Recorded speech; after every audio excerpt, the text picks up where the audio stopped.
Hello everyone! On today's episode of Get Smart with Swap Smart, we will be teaching you how to hard reset your Samsung Galaxy J3.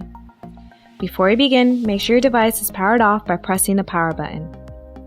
To hard reset your device, we will need to press the volume up button, home button, and power button. First, hold the volume up button, now the home button, and finally the power button until the Samsung logo appears. Once the Samsung logo appears, wait until the Android recovery screen pops up. This can take up to 1 minute, so be patient.